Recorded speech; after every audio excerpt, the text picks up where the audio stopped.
Buenos días. En primer lugar, muchísimas gracias por haberme invitado a estar hoy aquí con vosotros. Para mí es un placer y un honor pues poder compartir con vosotros algunas ideas y algunas reflexiones sobre Cristóbal Balenciaga, que es una figura con la que me imagino que estaréis un poquito o un muchito, no lo sé, familiarizados, porque pues casi todo el mundo se refiere a él como uno de los más grandes creadores del siglo XX, por lo tanto de todos los tiempos, sobre todo uno de los más influyentes, que es lo que a gente como yo más le interesa, ¿no? Y bueno, pues seguramente muchos se preguntarán, o no, por qué elijo este subtítulo, es decir, Cristóbal Balenciaga, la historia de una silueta alternativa, y por qué no Cristóbal Balenciaga, maestro de la técnica, Cristóbal Balenciaga, arquitecto de la alta costura, o algo que incida más en su dominio de la técnica y en su perfeccionamiento de la técnica, que es lo que tantos y tantos teóricos, no solo teóricos de la moda, sino diseñadores y creadores contemporáneos, pues han destacado de él, ¿no? Pues lo hago así porque a mí, cuando me preguntan a tantas entrevistas, estas entrevistas tan fáciles de 5 minutos, que te preguntan ¿y cuál ha sido la mayor contribución de Balenciaga a la historia de la moda? Bueno, pues difícil de resumir, ¿no? Pero en mi opinión es la contribución de una nueva silueta, una silueta alternativa, de hecho podríamos decir que inédita en la historia de la moda occidental desde que la conocemos, por lo menos desde que tenemos conocimiento. También decir que el desarrollo de esa técnica perfecta, de la que ya hablaremos a lo largo de la presentación, está al servicio, en el caso de Balenciaga, de una visión sartorial muy concreta, es decir, una visión del vestido, una concepción del cuerpo, una visión muy particular de la relación entre el vestido y el cuerpo, del movimiento, de la armonía, de la elegancia incluso, ¿no? Una visión particular, y todo su desarrollo de la técnica, su perfeccionamiento, que también está muy acorde con su personalidad perfeccionista, valga la redundancia, todo ese desarrollo, esa técnica, está al servicio de esta visión, ¿sí? Y también quería, antes de empezar la presentación propiamente dicha, decir que uno, cuando se mete, y a mí me pasa, y me ha pasado y me pasa y me seguirá pasando, cuando se mete a estudiar una figura tan en profundidad, en este caso Cristóbal Balenciaga, pero en caso de cualquier artista, pintor, escultor, arquitecto, X, uno pierde la perspectiva, ¿no? Y termina tratándolo como un genio. Es muy fácil magnificar a estas personas y lo que han hecho. Entonces yo intentaré trasladaros la idea de que es una pieza fundamental en el desarrollo de la moda en el siglo XX, en la concepción de esa nueva silueta alternativa, una pieza fundamental que bebe de los grandes innovadores de principios del siglo XX y que sigue influyendo en los grandes contemporáneos, en los diseñadores más audaces, los que se llaman más conceptuales, más intelectuales, etc. Entonces no es un maestro aislado, ni su creación es una obra aislada y congelada en el tiempo, sino que entra dentro de un proceso, y él es una figura fundamental para entender el antes y el después. Conste que para mí es el más grande, pero bueno, no es el único. Entonces, bueno, aquí sí que quiero empezar a hablaros algo de Balenciaga y de su vida y de sus inicios, porque, bueno, a mí me gusta, uno, porque estoy obsesionada con este tema, porque escribí un libro sobre este tema y me cuesta no hablar, pero sinceramente porque creo que es importante en dos sentidos. Uno, es un ejemplo realmente inspirador de un niño criado en un ambiente aparentemente poco propicio para desarrollarse en el mundo de la moda, pero que su pasión le hizo superarse a sí mismo y buscar oportunidades.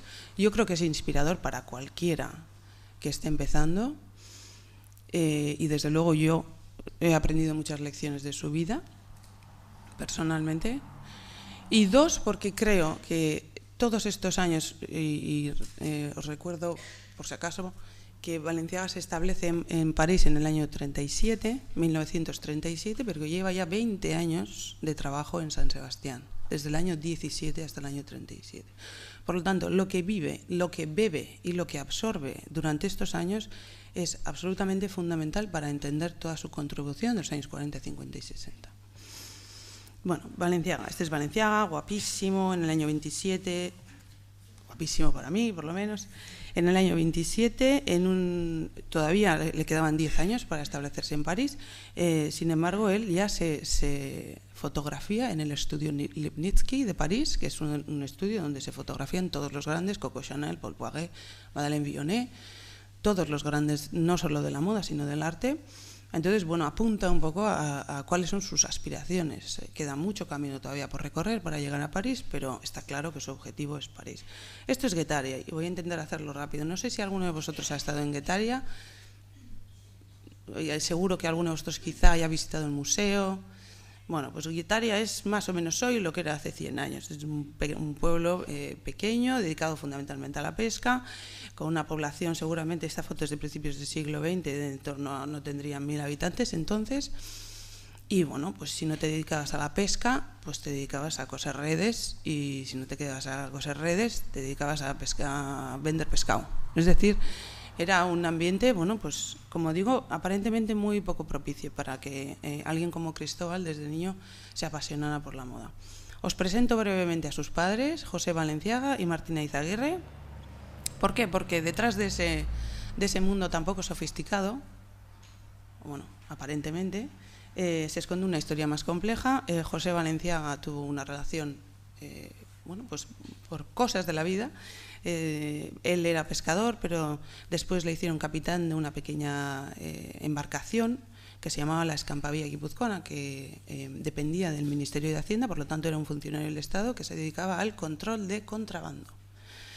Pero la historia es más bonita que eso, y es que durante los años de verano, durante los meses de verano, el largo veraneo que era entonces desde junio hasta octubre, esta embarcación era la embarcación de recreo de la Casa Real, que pasaba todo el verano en San Sebastián, seguido por la corte, la aristocracia española, intelectuales, políticos, etc.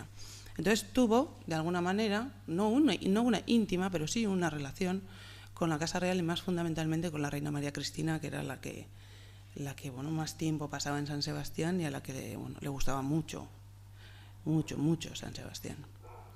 Por lo tanto, también Cristóbal desde niño, bueno, tuvo una cierta conocimiento o familiaridad con este mundo que a priori estaba tan alejado de él, ¿no? Esto era la San Sebastián de la Belle Époque, que bueno, ahora también es maravillosa, pero entonces lo era más. Y esto que os comento del veraneo regio, pues era palpable en su ambiente, en su comercio, en el desarrollo de un comercio de lujo excepcional, comparable a lo que había en cualquier gran capital europea, incluida París, ¿no? Esto unido a que Biarritz estaba solo a unos pocos kilómetros y que también era un centro de veraneo internacional de lujo desde mediados del 19 y que se generaba ese mismo ambiente de sofisticación, de apreciación del arte, de la moda, del lujo, etc. Un poco contexto para que veáis que Guetaria sí, pero también hay esto, ¿no? Y los que hayáis leído algo de Balenciaga también estaréis familiarizados con la figura de la marquesa de Casatorres, a la que se ha denominado un poco la mecenas, que tampoco es así, pero bueno, la marquesa de Casatorres era una aristócrata navarra, casada con un ilustrado señor de Guetaria, que aunque residían en Madrid normalmente, pasaban larguísimas temporadas en Guetaria, en una villa que ellos tenían. La conexión de la marquesa de Casatorres con Balenciaga viene a través de su madre, Martina Izaguirre, a quien hemos visto antes, que era costurera, que es a través de quien, es decir, Balenciaga mamó la costura con su madre, creció viendo a su madre coser, daba clases de costura a las chicas de Guetaria. Mira, esta no pescaba ni hacía nada parecido. Daba clases de costura a las chicas de Guetaria y hacía labores de costura para estas grandes familias que durante el verano pues se asentaban no solo en San Sebastián, sino también en toda la costa, en Zarauz, en Guetaria, bueno, en pueblos de toda la costa, ¿no? También en Biarritz. Entonces, bueno, Martina trabajaba para la marquesa de Casatorres como costurera y Cristóbal estaba completamente fascinado con esta mujer, porque esta mujer, bueno, pues como era habitual en la aristocracia del momento, internacional del momento, bueno, pues tenían una vida muy dura, es decir, viajaban a Londres, a París, a Bruselas, adquirían obras de arte, el marqués era benefactor y miembro del patronato del Museo del Prado. Ella, bueno, los dos, sobre todo en lo que a Valenciaga le importaba, compraban en las mejores sastrerías de Londres, en las más reputadas casas de alta costura de París. Entonces, bueno, os podéis imaginar en Guetaria esto lo que suponía. Y para un niño como Valenciaga, que ya sentía una verdadera pasión por la moda, pues mucho más. Entonces él mismo cuenta, y esta es una historia que se ha repetido hasta la saciedad, pero que yo a veces he llegado a dudarla hasta que hace poco encontré una entrevista inédita, porque siempre hemos dicho, es que solo dio una entrevista en toda su vida. Pues no, dio 2, porque la hemos encontrado hace poco. Y él mismo cuenta cómo, fascinado por esta mujer, a la que veía acudir a misa a San Salvador de Guetaria, que si habéis estado es una iglesia muy especial, cada domingo, y entonces, bueno, pues quedaba fascinado cuando bajaba de su Tilbury, dice él, y con esos modelos de París tan fascinantes. Entonces un día pues se armó de valor, que tendría 9 años o así, y entonces se acercó a ella y le dijo que le quería copiar el vestido que llevaba puesto, que era un modelo de París. Y ella, pues aunque ya conocería más o menos quién era Cristóbal, pues se quedó sorprendidísima. Le dijo, bueno, Cristóbal, ¿qué cosas dices? ¿Cómo vas a hacer esto? Pues sí, yo quiero. Si me da usted los materiales que necesito, el tejido, yo le copio ese vestido. Bueno, pues parece ser que así fue, que se lo copió, y entonces la marquesa accedió al deseo de Cristóbal, que era que cada día él quería conocer el guardarropa de la marquesa, quería ir a su armario y ver todos y cada uno de los vestidos que ella tenía. Esto, repito, con unos 9 años aproximadamente. Entonces ella accedió y cada día después del colegio, Cristóbal iba a esta casa, que era la villa de veraneo, vamos a decir, donde pasan largas temporadas los marqueses, al ático de esta casa, donde las planchadoras de la marquesa trabajaban, y entonces se dedicaba cada día, después del colegio, a examinar exhaustivamente cada detalle de cada vestido de esta mujer, muchos de ellos hechos en París, otros hechos en Madrid, cada costura, la construcción, por supuesto, el patronaje, los materiales, los bordados, los tejidos, todo, durante meses, según cuenta él mismo, siendo un niño. Entonces, bueno, y esta imagen os la pongo un poco para que veáis el ambiente que se vivía en esa casa, ¿no? Entonces, Guetaria sí, pero relativo.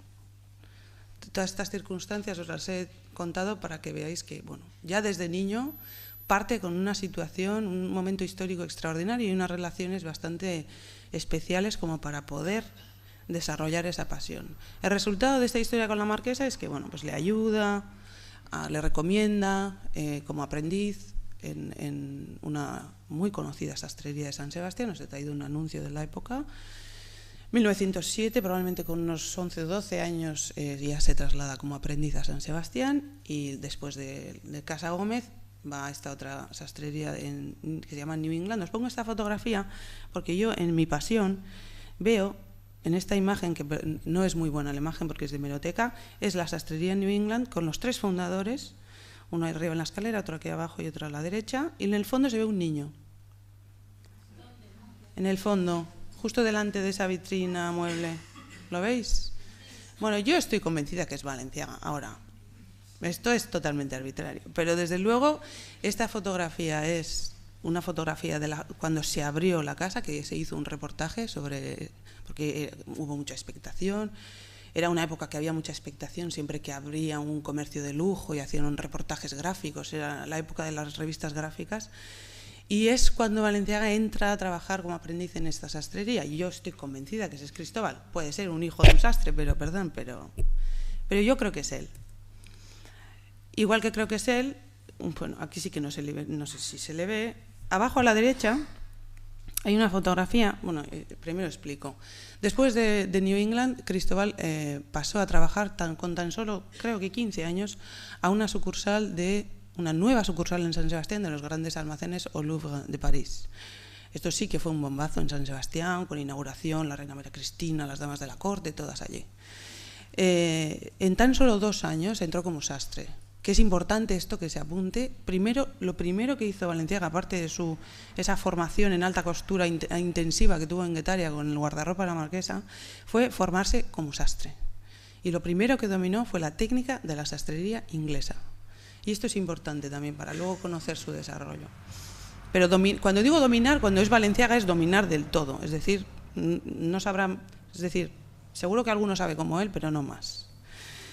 Entonces, bueno, solo en 2 años de trabajar aquí, en estos grandes almacenes, le hacen jefe de sección jefe de taller de la sección de confecciones para señoras. Es decir, pret-à-porter, que es lo que se hacía en los grandes almacenes, una especie de incipiente pret-à-porter, confección en serie. Lo digo para los que dicen que Balenciaga pensaba que el pret-à-porter era poco menos que prostituirse, que esto no es cierto. De hecho, empezó haciendo también confección en serie. En todo caso, ahí yo también le veo en una foto que está, a ver, ahí hay una foto a la derecha abajo, que se ve a unas señoras y a unos sastres trabajando sobre maniquíes, ¿lo veis? Bueno, es muy difícil que lo veáis como yo, porque yo estoy un poco ya pirada, pero hay un chico que está trabajando, creo que sobre un maniquí de perfil, con el pelo negro así cortado muy a la época, que yo creo que es Cristóbal, pero no me hagáis mucho caso tampoco. En todo caso, la oportunidad que le brinda el trabajar en estos grandes almacenes es llegar a París. Llega a París seguramente como comprador, con tan solo 17, 18 años estamos hablando. Llega a París como comprador de los grandes almacenes, tienen que ir a la central, hacer una selección de aquellos modelos pues, que quieran luego llevar a San Sebastián y confeccionar allí, pues dependiendo de los gustos de las clientas, etc. Pero lo que realmente descubre, y yo creo que lo que realmente siempre quiso conocer en París, es la alta costura. Entonces, esto es una fotografía de la Casa Pacón de principios del siglo, seguramente 1906-7, un poquito antes de la época en que llegó Balenciaga, un poquito antes. Pero bueno, más o menos esto es lo que conoció cuando llegó a París al entrar en las casas de alta costura. Entonces, ¿qué hace? Bueno, esto es lo que él quiere hacer. Entonces dice, yo paso de la confección en serie, yo quiero hacer alta costura, y además se da la circunstancia de que puedo hacerlo en San Sebastián, porque San Sebastián es una capital de lujo en este momento.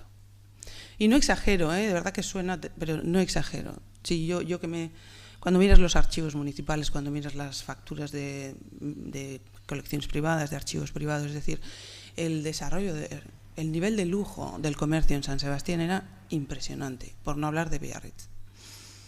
Entonces, bueno, pues vuelve y después de pasar una temporada en Burdeos, donde aprende francés, se establece en solitario. 1917, primero Balenciaga y compañía. Os traigo una factura, pues bueno, porque es muy bonita y porque primero se llamó Balenciaga y compañía porque tuvo 2 socias. Y, bueno, estas son simplemente para mostraros lo que os decía, ¿no? Se puede, en San Sebastián se puede hacer alta costura. De hecho, este fenómeno del veraneo se ve reforzado durante los años de la Primera Guerra Mundial porque bueno, pues España es neutral, Francia obviamente no, y todo lo más granado de la sociedad francesa e internacional se refugia huyendo un poco de los bombardeos y del horror de la guerra en sus casas de veraneo, tanto en Deauville como en Biarritz. Entonces, se intensifica todavía más este microclima de lujo del que hablo, ¿no? Y os pongo una imagen de Chanel, esto es Deauville, no es Biarritz, pero Chanel abre su primera casa de modas, que no, porque la primera que abre en París es de sombreros, en Deauville abre después, también al principio de la Primera Guerra Mundial, pero en Biarritz abre su primera casa de modas, que es donde inicia sus experimentaciones con el puto, la moda sport, en un ambiente, bueno, pues muy óptimo, ¿no? Más relajado, en la playa, para hacer este tipo de experimentaciones. Incluso se dice, y esto ya no sé si también es pasión, que la incorporación de la boina en la moda, sobre todo Chanel lo hizo en sus colecciones de los años 20, viene un poco inspirada por sus largas estancias en Biarritz, ¿no? Donde era, bueno, la boina era habitual en hombres y en mujeres. Entonces, es entonces, en estos años, cuando Balenciaga conoce a Chanel y es ferviente admirador de Chanel. De hecho, hay una anécdota, pero es que si no me alargo ya no llego ni al final. Esto es otro ejemplo, es decir, todas las grandes casas de alta costura de París desfilaban en San Sebastián en estos años. Esto es un desfile de la Casa Ward. En esta imagen se ve mucha expectación porque está llegando la reina Victoria Eugenia en ese coche. Esto está, no sé si conocéis San Sebastián, está justo enfrente del Hotel Londres, esta casa donde Worth va a desfilar. Esto es una ilustración de la casa que tenía Vionnet en Biarritz, que abrió en 1919. Ejemplos para deciros las posibilidades que tenía Balenciaga profesionales en ese momento. Ya en el año 24 se establece como Cristóbal Balenciaga y os traigo una factura de la reina María Cristina que me hizo mucha ilusión encontrarla en el archivo del Palacio Real. Y bueno, os podéis imaginar el espaldarazo que supone, la consolidación que supone para Balenciaga que la Casa Real se convierta en clienta. La casa no se convierte en clienta, la María Cristina, Victoria Eugenia. Esta es una fotografía tomada en el Palacio Miramar en el año 25 y todas las mujeres que vemos aquí fueron clientes de Balenciaga, a partir del año 25, que es cuando se hizo esta foto. Y de hecho la factura también es del año 25. Esto es el arranque de Balenciaga. A partir de ahora Balenciaga no para, ¿no? Sí tiene sus crisis consecutivas, pero es imparable. Os traigo esto para explicaros una cosa que es importante. Es que Balenciaga en estos años fundamentalmente es un comprador de alta costura. Es decir, antes de establecerse en París, lo que hace es ir a París cada temporada, por lo menos 2 veces, para ver las colecciones de todas las casas de alta costura, adquiere aquellos modelos que más le interesan, que más le fascinan o que más le parece que van a funcionar para sus clientas en San Sebastián y los lleva a San Sebastián, los reproduce y los vende. Al mismo tiempo, seguramente él ya empieza a introducir sus propias creaciones, sus propios modelos, combinándolos con los modelos de París. Esto no era copiar, es decir, era tal y como estaba establecido el sistema de la alta costura en París. Esto era perfectamente legal y era cómo funcionaba. Lo que pasa que, bueno, sí que era copiar. Es así, reproducir es más fino, ¿no? Pero es copiar. Pero era legal, lo que quiero decir es que era legal, no era un chanchullo, era cómo funcionaba. Entonces él, bueno, desmontaba literalmente, porque hasta el año 29, cuando un comprador internacional, un comprador extranjero, bueno, que había que pasar todo un proceso de registro en la Cámara de Alta Costura, todo estaba muy controlado y había que firmar un contrato comprometiéndose el comprador a que iba a reproducir exactamente el modelo tal y como lo había comprado, con los mismos materiales, la misma construcción, todo.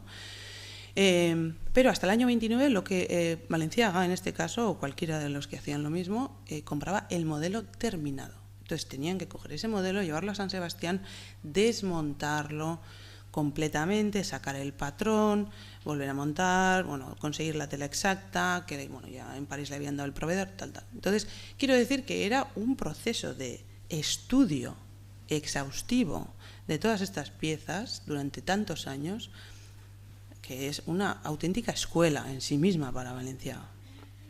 Y os traigo este boceto, que este ya es de los 30, pero es igual.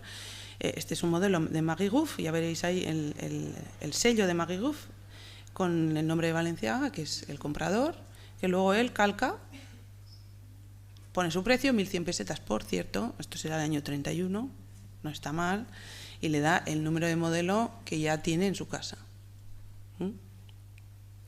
Pero ¿por qué os cuento esto y por qué incido tanto en esto? Porque esto ocurre, bueno, este es otro ejemplo de, leéis el texto, se puede leer. Estos diseños son copiados, esto es una nota que le pasan a él, estos diseños son copiados de los que usted nos dio para sacar los patrones. Los patrones que se le han mandado al señor Dider, es que leo yo, tienen los mismos números que los diseños. Bueno, estos son chanchullos, estos sí que chanchulleaban, es decir, no sé si se entiende chanchullar o es de Bilbao esto, se entiende, ¿no? Quiero decir que entre varios, porque estaba completamente prohibido por la Casa de Alta Costura o por la Cámara Sindical que compradores se intercambiaran modelos que habían comprado, porque para eso compras 5 y si no compras 2, pero no te bueno, estos se lo pasaban por el forro de la levita y se intercambiaban todo lo que les parecía. Pero bueno, os cuento esto porque, primero, porque es importante para entender su formación y segundo, porque esto pasa en uno de los momentos más fascinantes de la historia de la moda, que son las décadas de los 10, 20, 30, en mi opinión. Una de las épocas más innovadoras es cuando se introducen las innovaciones más brutales en lo que a técnica se refiere, por una parte, en lo que a la construcción de las piezas y la técnica de la costura se refiere, y por otra parte, en un cambio radical de la concepción del cuerpo y de la silueta y bueno, de todo esto que vamos a hablar ahora. Para que os hagáis una idea, esto es 1900. Esto es 1900, pues ahí está metida la pobre, quiero decir, pues es muy bonito de ver, pero es la silueta S marcadísima, con ese pecho que es 1. En español se llama, en inglés le llaman monobusum, en castellano creo que le llamaban pecho paloma, porque es como un pecho paloma, no hay que explicar, ¿no? Es uno solo. Y bueno, pues con esa pronunciadísima curva en S, esa cintura que deforma todo lo que hay dentro, ayudada por esto, que todas damos gracias a que esto ya no hay, ¿no? Bueno, hay, pero el que quiera que se lo ponga. Pero bueno, de esto, que esto será, pensad que esto es 1903 aproximadamente, esto es 1908. Es decir, se producen unas transformaciones radicales en estos años, en estos mismos años que Balenciaga está aprendiéndolo todo. Esto es Paul Poiret. Estos cambios radicales, es decir, bueno, pues eso entendemos todo, la liberación del corsé, se elimina el corsé, se relaja la silueta, todo el mundo dice, ¡buf, qué bien!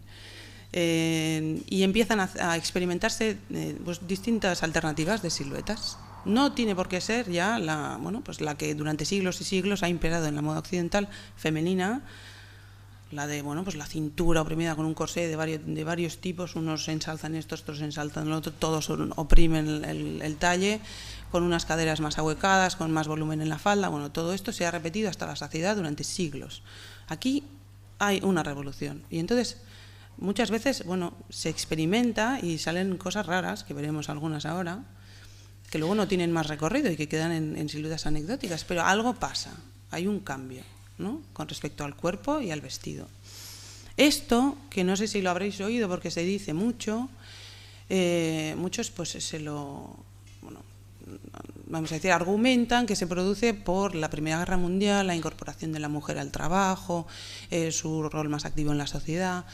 Bien, esto en mi opinión, no es así del todo. Es cierto que todo esto hace que todas estas siluetas más relajadas sean un éxito. Es decir, lo que garantiza es que finalmente se adopten de manera masiva, porque hay una necesidad. Pero no es el origen, porque todo esto es 1908, es muy anterior, unos años antes de la Primera Guerra Mundial. Pasa todo esto justo antes y se enmarca más en todas las transformaciones que se están produciendo en el mundo del arte, en el mundo del arte, sobre todo la literatura, la música. Es decir, hay una revolución en las artes en general. Paul Poiret, que es uno de los grandes, pues también muy ligada a los cambios en la ilustración de moda. No sé si aquí habrá alguien que hace ilustración de moda o tiene un especial interés. Bueno, haréis muchos, ¿no? Pero la ilustración de moda tiene un papel fundamental en estos cambios, porque de esa relación Paul Poiret, gran modisto de principios del siglo XX, frustrado con la ilustración tradicional del siglo XIX, que está como obsesionada con el detalle, y también con los primeros experimentos de fotografía de moda, que son pues, limitados, vamos a decir, son, como digo, primeros ensayos, pues cree que no son suficientes, que no captan, que no logran captar ese espíritu de modernidad que él quiere transmitir con sus creaciones. Entonces, establece una serie de colaboraciones con grandes ilustradores. En este caso, Paul Iribe, en 1908 pide a Paul Iribe que le haga un álbum que se ha hecho famosísimo, que son las cosas de Paul Poiret vistas por Paul Iribe. Y, bueno, pues veréis que el cambio es radical, ¿no?, en todos los sentidos. Todas y cada una de estas experimentaciones dejan mella en Cristóbal Balenciaga. Esto es Balenciaga en el año 61. Es verdad que en este caso concreto la silueta imperio es algo que luego se ha revivido muchas veces. Porque a principios del siglo XX, cuando lo hace Paul Poiret, no se había hecho desde la época napoleónica. Pero bueno, la silueta imperio, dentro de estas experimentaciones, es la que se ha convertido en algo más clásico, también por su relación con el clasicismo y tal. Pero, por ejemplo, esta otra ilustración, que es de la Gazette du Bon Ton, que fue otra revista artística de estas, después de las colaboraciones de Poiret, donde grandes ilustradores intentaban ilustrar, valga la redundancia, las creaciones de un grupo de los mejores modistos de París, entre ellos pues, Paul Poiret, Jean Lanvin, Vionnet, etcétera, ¿no? Bueno, que es muy curioso, porque yo creo que en concreto no es una creación de ningún modisto, sino que es una, vamos a decir, una invención, una idealización del ilustrador. Pues bueno, Balenciaga hace estas cosas en el año 39 y esto otro en el año 62. Es muy divertido, bueno, esto es muy divertido, me encanta a mí bueno, la parte del torso es una capa y los otros dos globos, vamos a decir, son la falda, ¿no? Pero es curioso porque esto fue, bueno, pues como muy comentado por la crítica de moda y le llamaban el modelo oruga. Y bueno, pues como digo, su trabajo no es aislado, siempre tiene claro que él lo interpreta y lo lleva más allá y lo desarrolla y lo mejora y además toda su creación tiene una calidad mucho más arquitectónica, más escultórica, los tejidos con más cuerpo, otros volúmenes, ¿no? Pero bueno, está trabajando en ideas. Otra experimentación de estos años. Bueno, esto es una especie de híbrido de Paquin entre la famosa falda lámpara, que era un horror y no se podía andar con ella, y el talle imperio. Esta es otra de las que digo que aquí se quedó, ¿no? Aquí se quedó, pero Balenciaga hace esto en el año 46. Que quizás no es el Balenciaga que tenéis vosotros ahora en mente, pero es que Balenciaga era muchas cosas. Digo, porque Balenciaga también ha trascendido pues, determinadas imágenes icónicas, ¿no? De los volúmenes más extraordinarios y tal, pero esto también es Balenciaga. Estos son modelos originales de la época y esto es Balenciaga en el 62. Debe mucho, con todo esto no quiero más que decir que debe muchísimo a este periodo fundamental. Y que además, yo creo que él está completamente persuadido que todas estas innovaciones de los años 10, 20, 30, bueno, son las que están más acorde con su visión. Porque luego llega Dior y ya volvemos al corsé. Pero él sigue.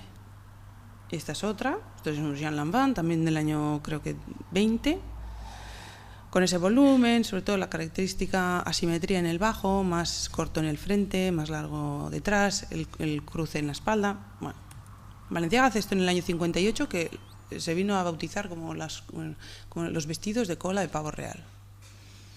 Otra vez con un volumen más rígido, con tejidos con más cuerpo, incluso con aplicación de plumas, de bordados, bueno. Pero en su momento se consideró una novedosa novedad. Y bueno, pues pero es relativa, ¿no? Y ese es otro modelo de los 60 siguiendo la misma silueta.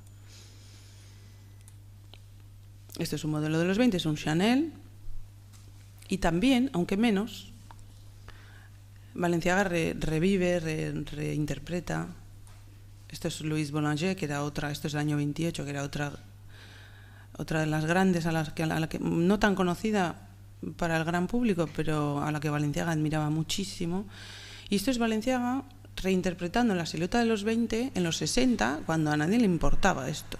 Es decir, esto había caído en el olvido, pero él es tan fiel a sí mismo y a su propio concepto que sigue reinterpretando bueno, estas siluetas que van más acorde con su visión, ¿no?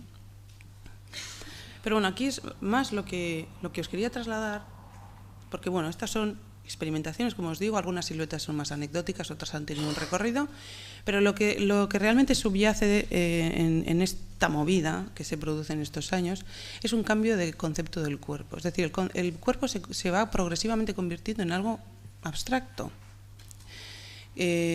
Bueno, en grados, ¿no? Y no siempre, pero quiero decir, desaparece esa necesidad de tener que marcar la silueta del cuerpo de la mujer, de tener que hacer tan obvia el talle, la cintura, el pecho, las caderas.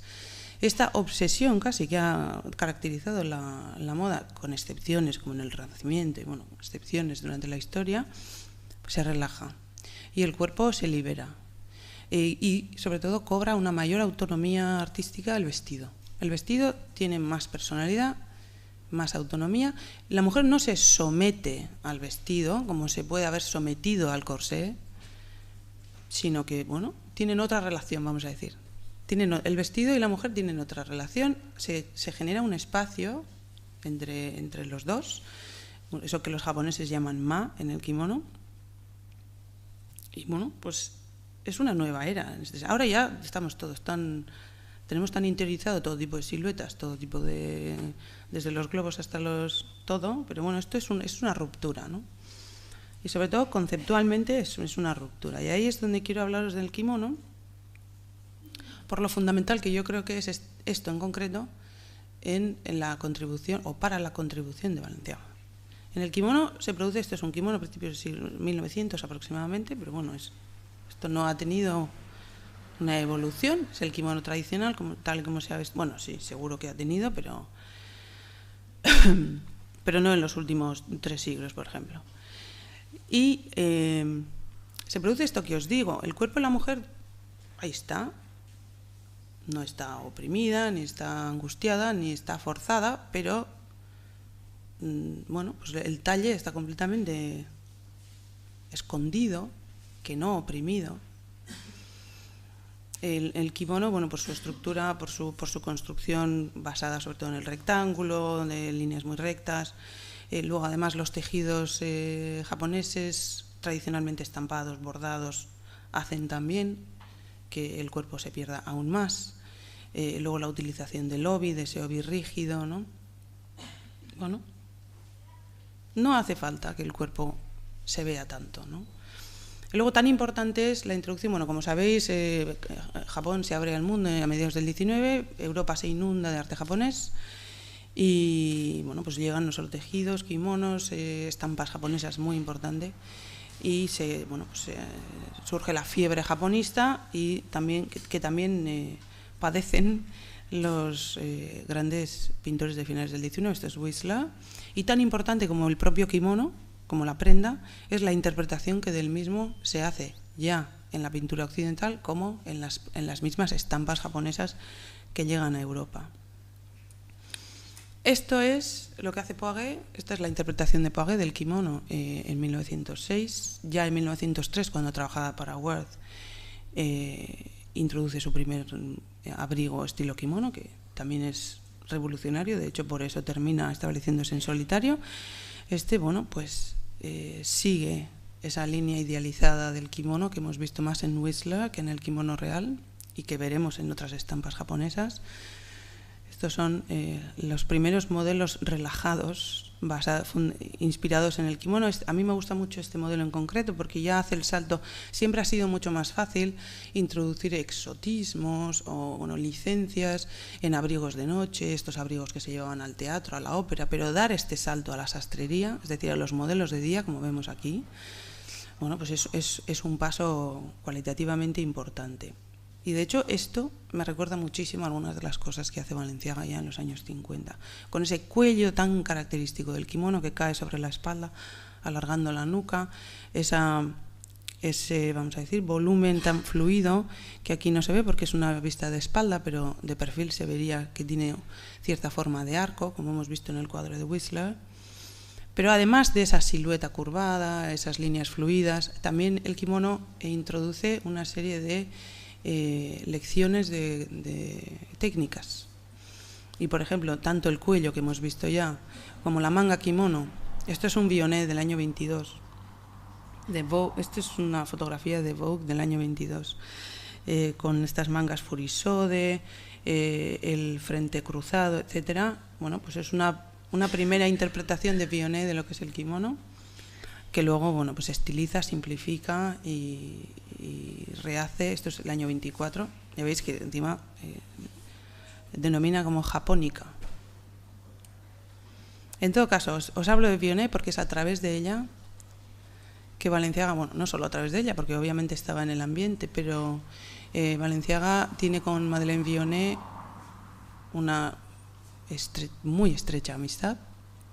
Y es ella que le introduce, ya veis aquí en el fondo de la fotografía, bueno, pues están todas las paredes cubiertas con estampas japonesas y además tenía una nutrida colección de kimonos, ¿no? Entonces, bueno, esto es un boceto que yo encontré en los archivos de la Casa Balenciaga de París, por lo tanto es un boceto de Cristóbal, del propio Cristóbal, seguramente de finales de los 20, del año 30 como mucho, que bueno, no es más que una muestra gráfica del interés que tenía Balenciaga en la indumentaria tradicional japonesa, en los kimonos y también en otro tipo de indumentaria también masculina. Hizo varias cosas con el nombre de kabuki, abrigo kabuki, y bueno, también él hizo estas cosas. Esto es una bata de Balenciaga de los años 20, obviamente inspirada en el kimono, no tanto en su construcción, pero sí en su estilo. Y aquí es donde os pongo a Dior. ¿Por qué os pongo a Dior? Esto es el año 47. Y os he explicado lo del kimono porque, en mi opinión, Balenciaga es a través del kimono que arranca su propia experimentación. Es decir, Balenciaga llega en el 37, ya después de todo lo aprendido, en lo que os he intentado explicar, todo lo que absorbe y en qué momento.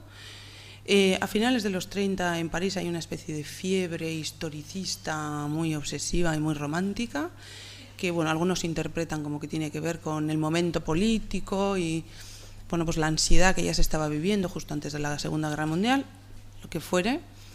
Luego, durante la Segunda Guerra Mundial se da un parón creativo brutal y en el año 47, después de la guerra, Dior presenta su primera colección y el New Look, lo que se viene a llamar, lo que Carmel Snow llama el New Look, que de New tiene poco, es decir, a mí me encanta Dior, pero esto de nuevo no tiene nada.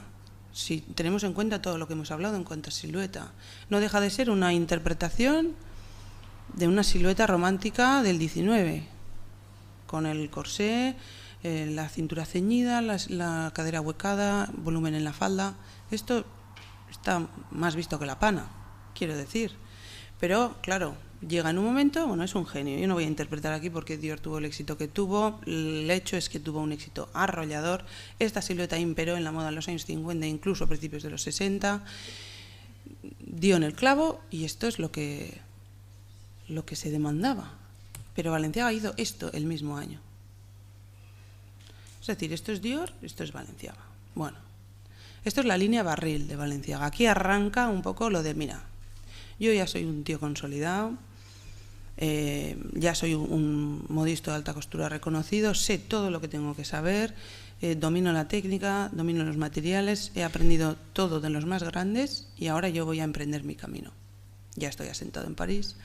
Yo creo que hizo, bueno, estoy interpretando, claro, pensaréis, esto no me lo ha dicho a mí, pero yo interpreto que ya se sintió con la seguridad de empezar a hacer realmente aquello que era propiamente suyo.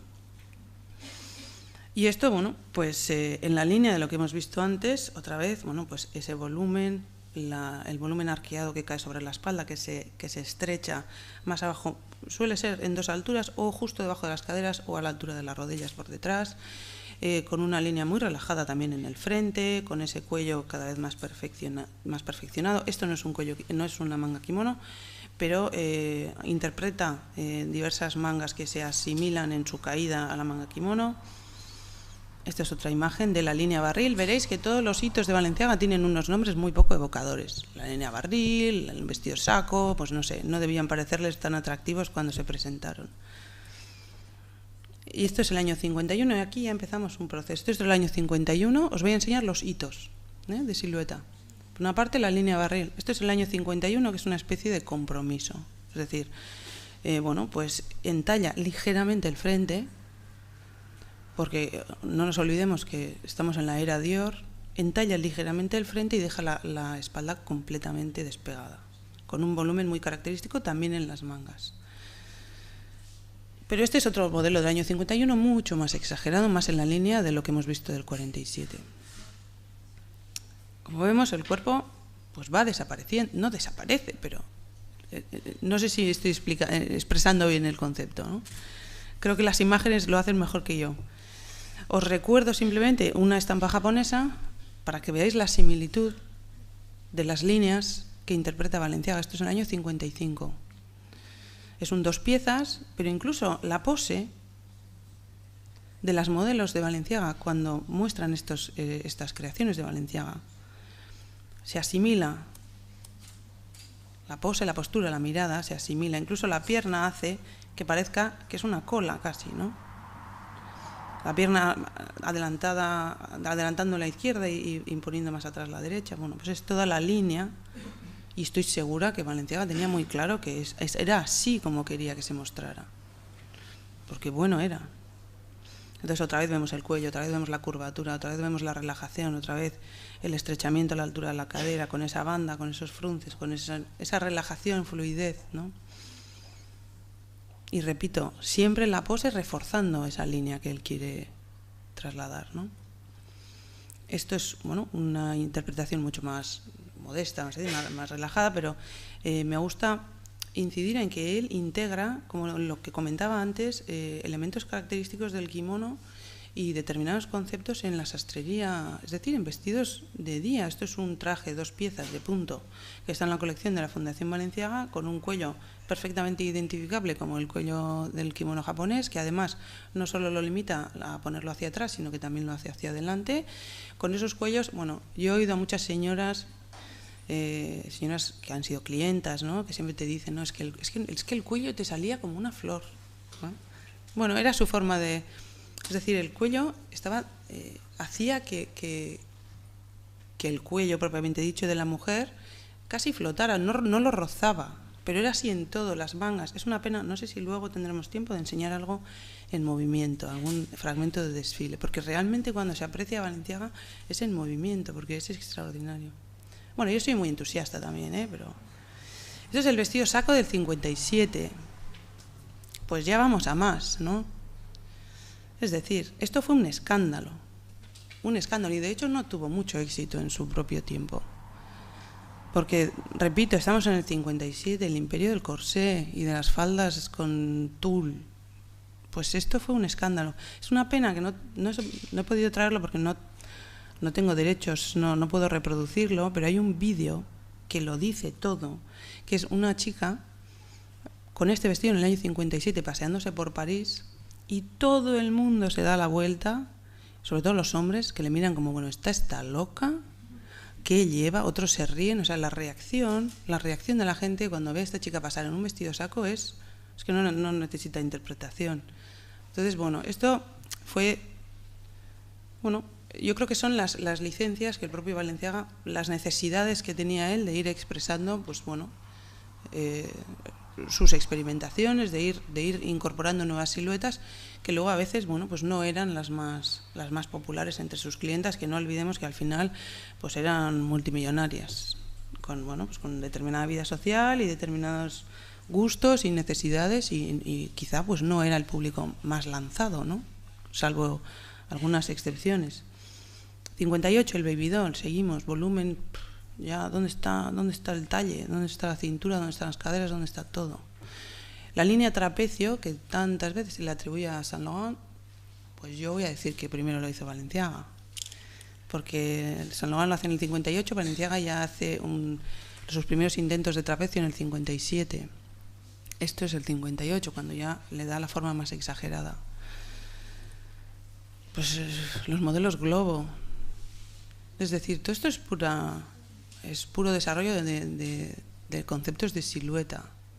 Que luego el grueso, si veis, el grueso de sus colecciones son trajes sastre, impecables, perfectamente cortados, pues muy tal, como el rojo que os he enseñado antes, ¿no? Un poco en esa línea. Ese es el grueso de sus colecciones y lo hace impecablemente. Pero bueno, esta es su contribución más, su expresión más artística, vamos a decir, ¿no? Esto ya son los 60. Ya en los 60 pues son las creaciones más conceptuales. Es un poco, por eso creo que es clave, porque son estos modelos, estas creaciones de Balenciaga en los 60, los que podemos decir que dan pie a ese debate de si la moda es arte. Son estas creaciones las que inician de alguna manera.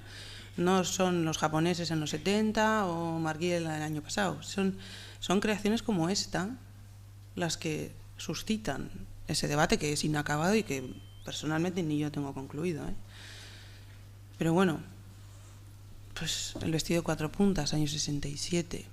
Es decir, yo entiendo, y es una opinión personal, y es muy simple, no tiene nada sofisticado. Pero parece que el propio creador, en este caso Balenciaga, libera a este modelo de tener que conformarse a determinados convencionalismos sociales. Es decir, ¿esta señora es cómodo para esta señora sentarse? No. ¿Esta señora va a coger el autobús? No. bueno, pues hay determinadas cosas de las que él mismo libera a este vestido, es decir, ya sabe que no ese es el fin, pero él necesita expresar otras cosas y es el resultado de, bueno, pues de un proceso intelectual, de un proceso técnico. De hecho, este vestido es único. Este vestido es este vestido que vemos aquí, que está hoy en día en los archivos de la Casa Balenciaga de París. No hay más. No hay más. Y otros, dudo que haya más. Este es único. Y otro que os enseñaré más tarde también es único. Se hizo para pasarela, se fotografió en la editorial de moda y está en el archivo. O sea que en realidad son hitos. Os quería mostrar como una anécdota para mostraros la contemporaneidad, ¿no? La temporalidad de las creaciones de Balenciaga, que me parece maravilloso. Hoy está en la colección del Museo Galliera de París y hace poco se mostró en una exposición que recorría la historia de la alta costura de París, en el Ayuntamiento de París, que era una exposición del Galliera.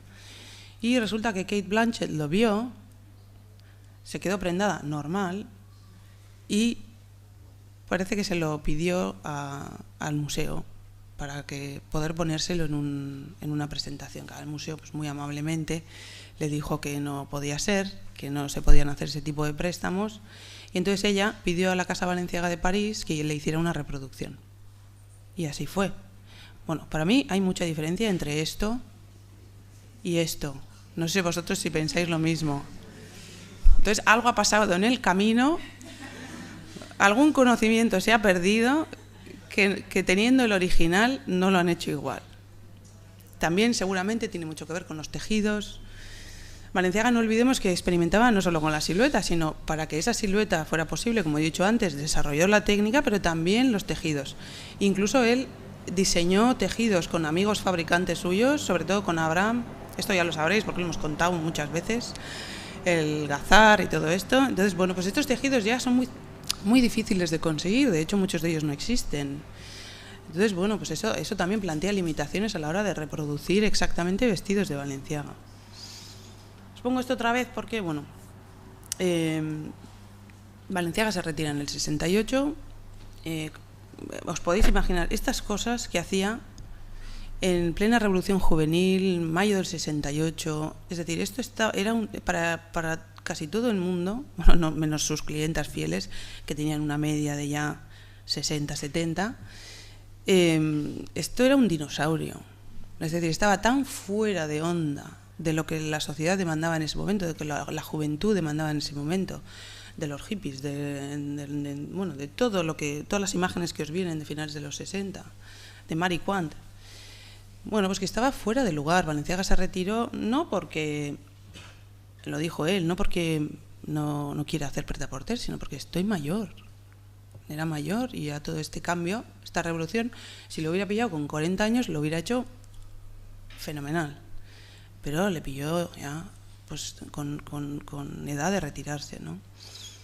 En todo caso, después del 68, la siguiente gran revolución, vamos a decir, bueno, que yo interpreto en la moda en París, es la llegada de los japoneses en los 70 y en los 80, y bueno, pues todo ese cambio conceptual, pues la introducción de todos estos, bueno, por supuesto que cuestionaban también los cánones de belleza tradicionales, el look desgarrado, la desestructuración, bueno, todo esto que aportaron los japoneses, pero los japoneses, curioso que en su creación, bueno, cuando digo los japoneses digo Issey Miyake, digo Kawakubo, digo, bueno, ya sabemos todo, digo Kenzo no tanto, pero bueno, ya sabemos de Yamamoto, ya sabemos de quién hablamos, ¿no?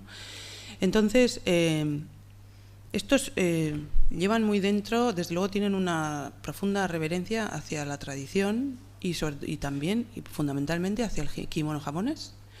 Entonces, a mí me llama mucho la atención un día, revisando la obra de Issey Miyake, que digo, bueno, pues esta interpretación de Balenciaga, que procede de esa interpretación del kimono, no me parece que varía tanto con respecto a esta que hace Issey Miyake en el año 90. Es personal, es una opinión. Pero bueno, creo que tiene bastantes similitudes en su concepto. Y luego ya aquí, bueno, os lo pongo a modo de... ya os pongo los contemporáneos con deciros, es decir, si no hubiera habido toda si no hubiera hecho Balenciaga estas contribuciones que rozan según algunos son arte, tan abstractas, tan conceptuales, que os he enseñado ya a finales de los 60, seguramente no hubiera estado la moda occidental preparada para esta siguiente revolución, ¿no? Y además, algunos, esto es Chalayan. A mí también me recuerda al vestido rosa que os he mostrado. Esto es Chalayan en el año 2000, esto es Viktor and Rolf. Viktor and Rolf han afirmado en repetidas ocasiones que son grandísimos admiradores de Balenciaga, y de hecho no os lo he mostrado porque al final se me ha ido, pero os quería enseñar, para compararla con esta, unos abrigos capa de Balenciaga del año 50-51, con unos volúmenes extraordinarios, unos lazos súper grandes, que desde luego recuerdan mucho a esto, y son ellos mismos, Viktor and Rolf, quienes han mencionado a Balenciaga muchas veces como una referencia para inspirarse en nuevas colecciones y tal, ¿no? Hombre, esto ya es McQueen, ya estamos hablando de otra cosa, pero entra dentro de, bueno, pues, de cruzar la línea, ¿no? De liberarse de la funcionalidad y de querer decir otras cosas a través de sus creaciones. Y esto es Margiela. Pues, y Margiela es uno de tantos que dice que lo que él hace no es arte, ¿eh? Por esto yo creo que es uno de los motivos principales por los que este debate está sin cerrar, porque es que son los mismos los propios creadores, la mayoría de ellos, que dicen que lo que ellos hacen no es arte, es moda, es otra cosa. Pero bueno, os podéis imaginar lo que os decía antes, lo de liberar a la prenda de tener que conformarse a las convenciones, a los convencionalismos sociales. Pues esta mujer en realidad lleva una escultura o un elemento arquitectónico, ¿no?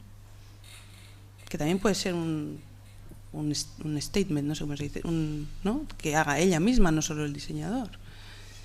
Pero bueno, esto también es Margiela, pero esto es Balenciaga. Y yo me quedo con esto. Y al hilo de esto, y ya termino, no sé si queréis ver, no sé si hay tiempo, que esa es otra cosa. ¿Hay tiempo? Os quería enseñar, a ver si puedo, unas infografías, ya que no he hablado tanto como seguramente a algunos de vosotros os hubiera gustado de la técnica, os voy a mostrar unas infografías para que veáis a qué niveles desarrolló la costura, ¿no? A qué grado de simplicidad es un decir, ¿no? De simplificación o de perfeccionamiento. ¿Se ve? Esto es un vestido que está en la colección de la Fundación Balenciaga, que no tiene ni una sola costura. Es un vestido de la colección del 68, de la última colección. Y está realizado todo en un solo paño. Estas son imágenes, bueno, son bocetos de la casa, fotografías originales de la casa, de la modelo de la casa con el vestido, incluso tenéis ahí una muestra de tejido. Este es el patrón.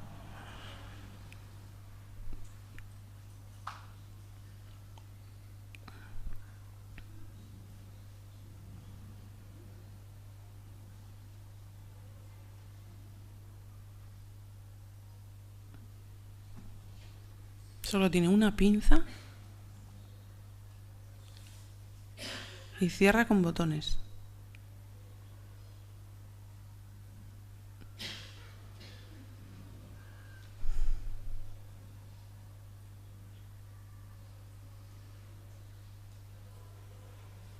Un broche y punto.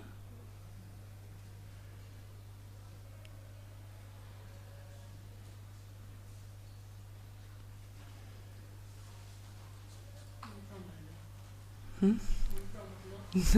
Por el echarpe, ¿no? Bueno, esto está en euskera, no vais a entender. Bueno, igual alguno sabe euskera y me sorprende. Tengo dos más, sí. ¿Os enseño? Bueno, de hecho tengo varias más, pero no sé, ¿queréis verlas todas? Es que son muy lentas, pero bueno, yo os las enseño todas. Tengo tres aquí, no sé si encontraré las otras. ¿Os enseño otra? Os tenía que haber esto enseñado desde el principio y ya. Tanto rollo.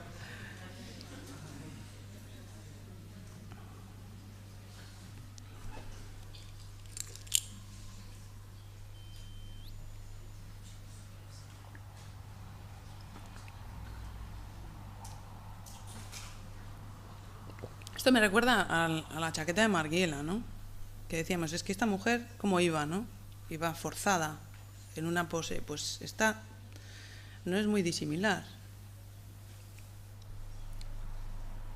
Es una capa que es casi una cúpula.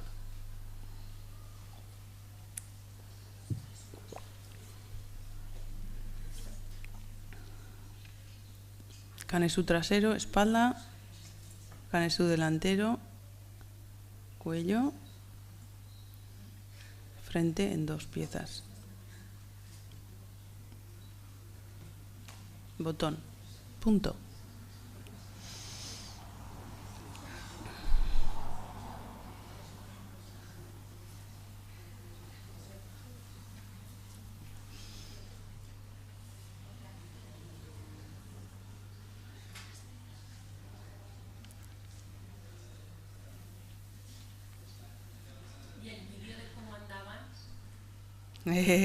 Ya voy. ¿Queréis ver otra infografía o voy al vídeo?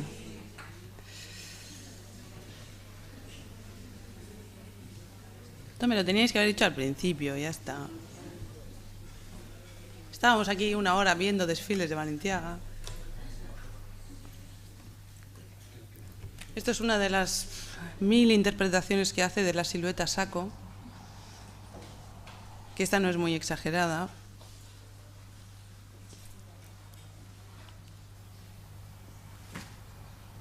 Ya veis, es que...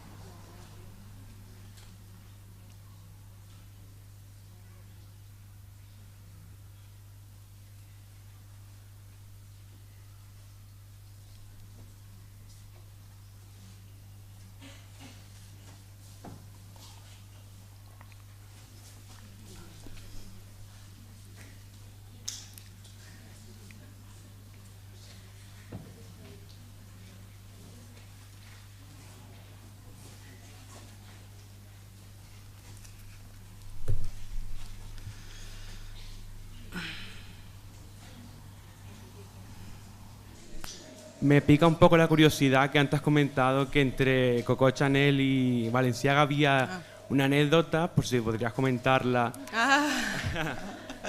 ¿La cuento? Bueno, hay muchas, porque claro, esto estuvo en una relación amor-odio, en fin. Bueno, esto es que la historia es que Chanel ya en 1916-17 mostraba sus colecciones en San Sebastián, en los salones del Hotel María Cristina. No, María Cristina no, del Hotel Londres, perdón. Y corría la voz, bueno, Balenciaga todavía pues era un pobre desconocido, que lo único que hacía era soñar con llegar a París. Entonces corría la voz en San Sebastián que todas las noches Chanel con su hermana jugaban a las cartas en el casino, al baccarat, en el casino. Entonces él quería, ya veis que Balenciaga cuando quería era un osao, porque lo mismo con la marquesa de Casatorres que con Chanel, él quería conocer a Chanel por encima del bien y del mal. Entonces claro, no le dejaban entrar en el casino. Yo creo que probablemente, es que no iba a decir que era menor, pero no sería menor.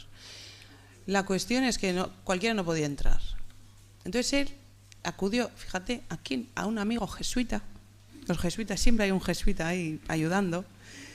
Entonces acudió a un amigo jesuita que era amigo del director del casino para que intercediera por él y pudiera entrar en el casino a presentarse a Chanel. Total, que ahí fue con el jesuita, que le advirtió encarecidamente que era una mujer muy peligrosa y que tuviera mucho cuidado, además lo cuenta así. Bueno, pues no hizo caso, allí fue, yo no fui, fue, y ya ves que me meto tanto en el personaje, ya ves, ¿no? Y se presentó a ella pues le hizo mucha gracia y se hicieron amigos para siempre, que luego se enfadaron mucho, pero se hicieron amigos para siempre casi hasta el final. Lo que pasó al final es que, bueno, pues ahí hay testimonios cruzados, pero Chanel, que era como era, un poquito así retorcida, pues le debió hablar muy mal de Balenciaga a algún periodista y le dijo pues que ya Balenciaga que era un vejestorio, fíjate ella, qué osada, que le llevaba no sé cuántos años, pero que era ya que estaba viejo y que ya hacía cosas muy pasadas y que lo mejor que podía hacer era retirarse para hacer lo que hace. Bueno, muy Chanel, por otra parte, ¿no? Entonces, Balenciaga se enteró y con lo sentido que era y con lo que quería a sus amigos, bueno, pues le dio un disgusto terrible y rompió completamente la relación. Pero esto debió ser ya en el año 69, no, justo antes de dejarlo, pues sería en el 67, por ahí. Y no se volvieron a hablar. Tanto es así que se devolvieron los regalos que se habían hecho. Por ejemplo, hay un retrato que Balenciaga le regaló a Chanel, de ella, que no me acuerdo el pintor ahora, pero era un gran pintor de la época, encargó un retrato para ella como regalo y ella, cuando se enfadaron, se lo devolvió. Y está, yo lo he visto en la casa, en los archivos de París, en la casa, está ahí el retrato de Chanel, devuelto por ella. Entonces, bueno, pues hay anécdotas, hay mil. Pues hacemos otra.